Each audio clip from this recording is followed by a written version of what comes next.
ജനകീയ കൂട്ടായ്മയിൽ കലാകാരന് വീട് സ്വന്തമായി.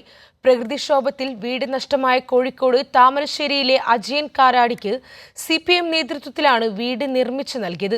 സ്നേഹവീടിന്റെ താക്കോൽ ജില്ലാ സെക്രട്ടറി M മെഹബൂബ് കൈമാറി. 2 വർഷം മുമ്പുണ്ടായ പ്രകൃതിക്ഷോഭത്തിൽ തെങ്ങുമുറിഞ്ഞു വീണാണ് അജയനും കുടുംബത്തിനും കിടപ്പാടം ഇല്ലാതായത്. സ്വന്തമായൊരു വീട് എന്ന സ്വപ്നം യാഥാർത്ഥ്യമാക്കാൻ അജയൻ കാരാടിയുടെ പ്രസ്ഥാനം തന്നെ മുൻകൈയെടുത്തു. ജനകീയ കമ്മിറ്റി രൂപീകരിച്ച് കലാകാരൻ ഒരു വീട് പ്രവൃത്തി ഏറ്റെടുത്ത് പൂർത്തിയാക്കി.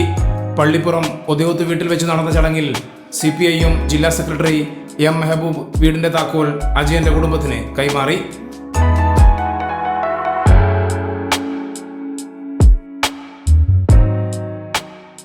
താമരശ്ശേരിയുടെ പ്രിയപ്പെട്ട കലാകാരനാണ് അജയൻ കാരാടി. നിരവധി അവാർഡുകൾ കരസ്ഥമാക്കിയ ചിത്രകാരൻ.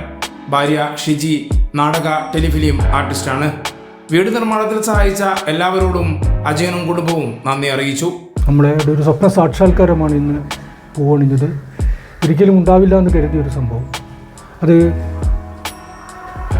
സംഭവിച്ചപ്പോൾ വല്ലാത്തൊരു അനുഭവമായി മാറി, വല്ലാത്തൊരു സന്തോഷമായി മാറി. വളരെ സന്തോഷമുണ്ട്. പ്രത്യേകിച്ച് CPIM-നോട്, communist party of India marxist പാർട്ടിയോട് ഞാൻ എൻ്റെ ഹൃദയാഭിവാദ്യങ്ങൾ പങ്കുവെക്കുകയാണ്. വീട് നിർമ്മാണ committee chairman MM Saleem, CPIM Thamarassery area secretary K Babu, RP Bhaskaran തുടങ്ങിയവർ താക്കോൽ ദാന ചടങ്ങിൽ പങ്കെടുത്തു. കൈരളി ന്യൂസ്, കോഴിക്കോട്.